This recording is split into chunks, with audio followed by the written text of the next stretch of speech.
estudante! Continuando a semana de acolhimento do ciclo 2, quero lembrar que o PET 2 está disponível para download no site estudeemcasa.educação.mg.gov.br. E quem está aqui conosco é o professor de Sociologia, Marco Silva. E nessa aula nós vamos retomar os temas Introdução à Sociologia, Família e Religião, que foram necessários para que os alunos pudessem resolver os exercícios do PET 1. Não é isso, professor? Exatamente. Então, agora, nessa discussão que a gente vai fazer agora do PET 1, a gente vai discutir o PET 1 do primeiro ano. E é bom ressaltar que é importante, se você for aluno do terceiro ano também, que esses temas são temas essenciais, tanto essa questão que a gente já discutiu na última aula de resolução de exercícios, que o tema Introdução da Sociologia é um tema recorrente na prova do Enem, família também, inclusive, eu não tenho bola de cristal, enfim, mas talvez é um tema que eu arriscaria, possivelmente, ser o tema da redação do Enem. E religião são inúmeras questões, né? Também já foi tema de redação do Enem, então é importantíssima essa discussão. Então é importante que a gente leia o PET, eu acho que vocês já fizeram isso, né? Inclusive o pessoal do terceiro ano que não fez, fica a dica, né? Eu sei que deve estar acumulando atividades aí e tudo, mas é importante porque são temas essenciais não só para aquela prova de ciências humanas, mas também para o tema para redação. E a gente vai fazer uma discussão aqui agora e a Bruna vai ajudar a responder algumas questões, né, que vão ser discutidas, mas geralmente essa primeira parte foi uma parte bem facinha, essa introdução da sociologia, que a gente apresentou os pressupostos básicos, inclusive a bateria de exercícios que não foi nem muito difícil, não. A primeira semana, a gente discutiu basicamente a introdução da sociologia e a diferença do senso comum para a ciência, colocando a sociologia como uma ciência. Na segunda semana, foi uma parte muito rica que tem dentro da sociologia, né?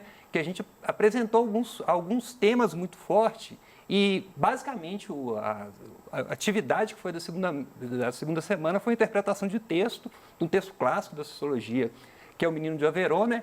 Que foi dessas experiências que alguns seres humanos foram socializados longe da sociedade e mostra como a sociedade, a influência dos outros é tão rica.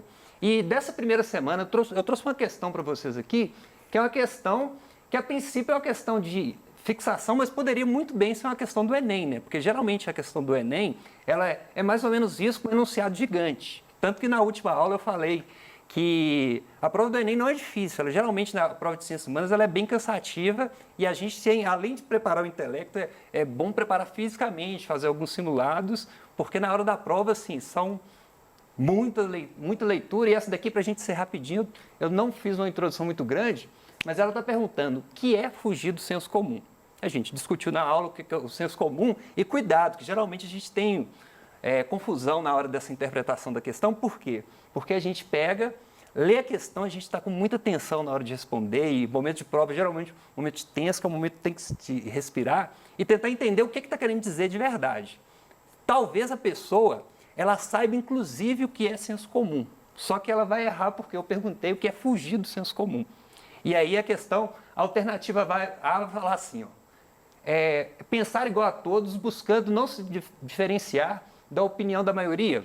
Que é exatamente o senso comum. É exatamente isso. Então, você vai marcar e você tem que fixar na cabeça, e fazer questão é muito isso, né? E pelo amor de Deus, erre só o que você não sabe. É difícil demais ser processo seletivo, se preparar, a gente estudar tanto, errar. Então, quem está prestando atenção, ele viu a palavra senso comum ali, ele poderia marcar e depois de um tempo, cara, como é que eu errei uma questão tão fácil, né? Aí depois, a segunda alternativa, vamos lá, buscar formas mais elaboradas de pensar, tentando ver os diversos lados da questão analisada. Pode ser que seja essa, pode ser que eu olhei o que é senso comum, justamente a A é o contrário da B. Sim. E aí eu já começo dessa lógica, né? Se não é a A pode ser a B, mas vamos lá, nunca marcar também com afobação a primeira questão que eu acho correta, vamos analisar a outra, tentar criar explicações que justifiquem uma posição preconceituosa. Que essa questão, assim, inclusive que a gente fala que é um distrator, né? Que é uma questão que ela foi colocada ali dentro do contexto só para marcar, para ver que o aluno chutou mesmo, né? E a D vai falar, pensar por conta própria, sem levar em conta opiniões externas, né? Eu acho que ficou fácil para a Bruna responder. Acredito que seja a letra B. Acredito, né? Com alguma certeza ela disse, e com certeza fugir do senso comum é justamente isso, né? Que inclusive é a proposta da sociologia como disciplina, né?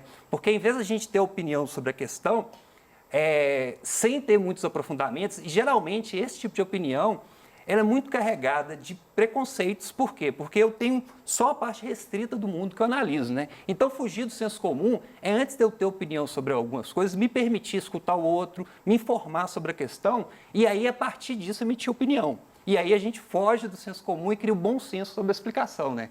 E até dentro do PET tem no material essa charge, né? Que ela vai exemplificar, né? Que a gente aí não basta só explicar, tem que desenhar, né? E geralmente o senso comum é um monstro que a gente está dentro e a pessoa fala, vem para fora, vem entender isso, e o pessoal, não, fica quietinho.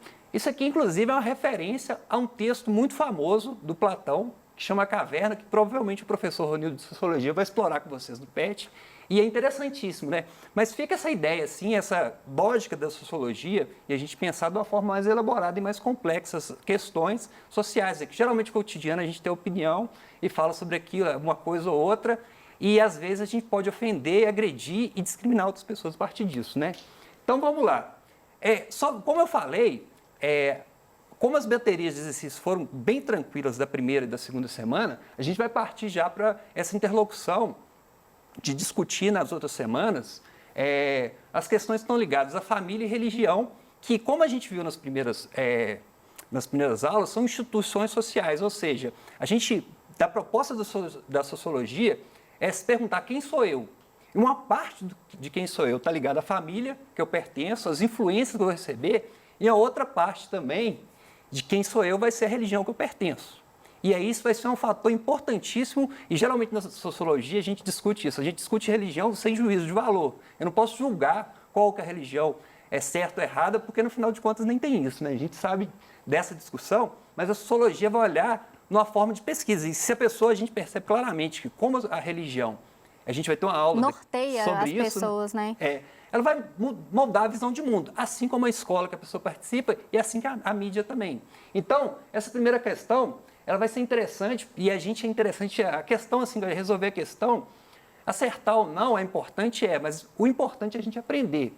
E essa questão aqui é uma questão também muito comum no Enem, que ela vai explorar outras habilidades. Uma habilidade de leitura de um gráfico, né? E aí vai ter a questão vai ser a questão 3 da página 122, e ela vai falar que no censo de 2010 revelou mudanças significativas na escolha de religião dos brasileiros, como se pode observar no gráfico. Aí eu tenho um gráfico aqui que ele vai mostrar o Brasil desde 1872. Em 1872, 99,5% da população era católica.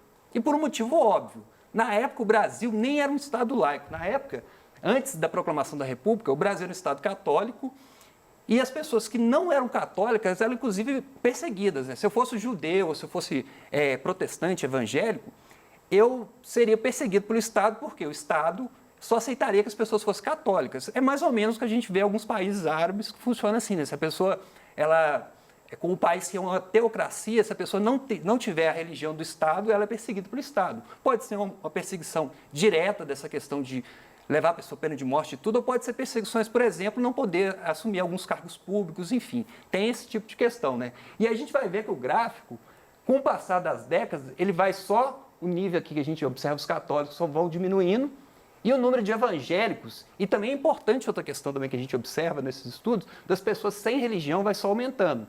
Tanto que chega aqui, no último censo que a gente teve, no censo de 2010, e a projeção é que no próximo censo isso continue esse padrão de crescimento da população evangélica, chegamos em 22% da população que é evangélica, e os católicos diminuíram para 64,6%, e aí também essa questão das pessoas que não declaram ter religião e não necessariamente quer dizer que essa pessoa não tem espiritualidade. Então, é a confusão que as pessoas fazem. Quer dizer que 8% da população está ficando ateia?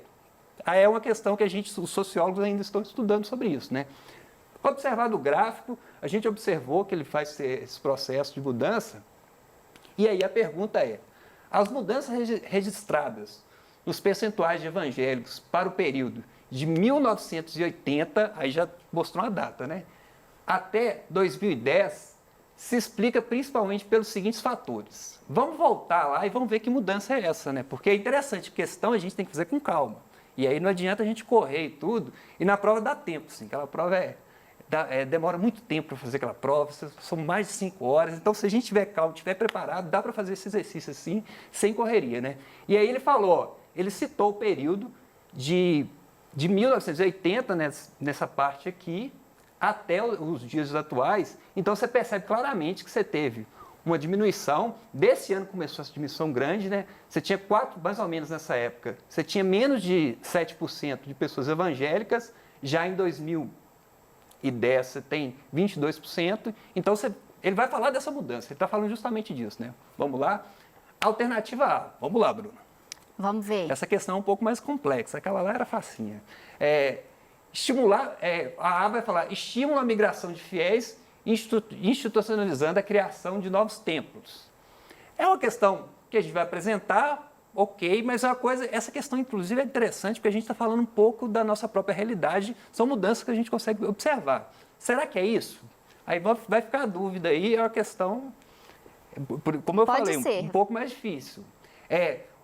Obrigatoriedade do ensino na educação básica, do ensino religioso, favorecendo as conversões. Essa, com certeza, não, porque o propósito do ensino religioso na educação, de forma alguma, é estimular uma religião X ou Y. Se acontecer essas questões de um professor fizer essa questão, é um crime contra o Estado Democrático de Direito no Brasil, porque lá ele fala que o Estado é laico, você tem toda uma polêmica sobre, inclusive, as discussões que vão ser feitas, mas dentro da aula de ensino religioso a gente discute basicamente cultura religiosa e aprende que religião não se discute, religião se respeita todas. Então, a discussão dessa. Então, um propósito de uma educação, inclusive uma educação da rede estadual de Minas Gerais, e o professor fazer o que a gente chama de proselitismo, né, que é falar que uma religião está certa, as outras não, é também até um crime, assim, discutir. E da escola que a gente percebe, a nossa escola tem uma pluralidade muito grande de religião, e chegar na escola e falar que tem uma religião correta e só essa funciona, não faria sentido. Então, a B eu elimino com certeza, né? Capacitação de funções de lideranças, priorizando a formação superior dos pastores. É uma outra questão também, que essa questão, aí a gente tinha que saber um pouco mais sobre esse fenômeno, e a gente pega um fenômeno que é bem diferente sobre essa questão da capacitação, que geralmente a formação dos pastores, principalmente a vertente que cresce mais, que é os neopentecostais, que essas igrejas mais recentes, eles são uma formação bem orgânica e a formação não é muito alongada. Geralmente os pastores fazem cursos mais curtos e eles vão formar naquela discussão. Então, já, por exemplo, um padre, a formação do padre demora anos e anos para formar. Já os pastores é mais forte. Então, essa questão é o outro também que a gente fica com dúvida. Quem não estudou sobre o assunto, fala, não, será que estuda muito, estuda pouco? Mas tem essa questão, não é nem uma crítica, não, mas a formação costuma ser mais na comunidade mais orgânica dos pastores neopentecostais. E essa informação não está contida na pergunta, né? Então, que é uma questão difícil. A gente tem que realmente, que você falou, se ater o conteúdo da questão para a gente poder responder com clareza. E aquela questão também, isso é uma coisa que eu até falei na outra aula, que é bom chutar na questão do Enem, a gente às vezes chuta, não tem jeito, porque ninguém consegue estudar tudo, mas tirar critérios. Por exemplo, entre chutar do nada e ter 25% de chance e eliminar a segunda e eliminar a última, que a gente vai ver também que não faz muito sentido, a gente chuta com mais possibilidade de acertar, né? Mas vamos lá. A terceira vai falar assim, da ampliação das práticas missionárias, mobilizando os meios de comunicação de massa. E aí vai falar que talvez o crescimento das religiões evangélicas, um dos vários fatores de crescimento é na mídia, a inserção de programas, e a gente consegue perceber, se você pensar um pouquinho, e a gente vê e dá uma zapeada dos canais, a gente vê que tem vários canais, durante vários horários, que fazem isso. Isso tem influência no aumento de fiéis? Com certeza. Claro. Então, eu, pessoalmente... Eu estaria AD. É AD, né? Vamos lá. Aumento da escolaridade da população brasileira. Não tem fator muito ligado a isso, sobre isso, né? E é interessante, se a gente for pegar os gráficos lá, a maior escolaridade está ligada aos espíritas, então, que é uma religião que não cresce tanto assim. Então, a Bruna já deu a opinião dela, né? E por mais que a questão fosse difícil... Acertei.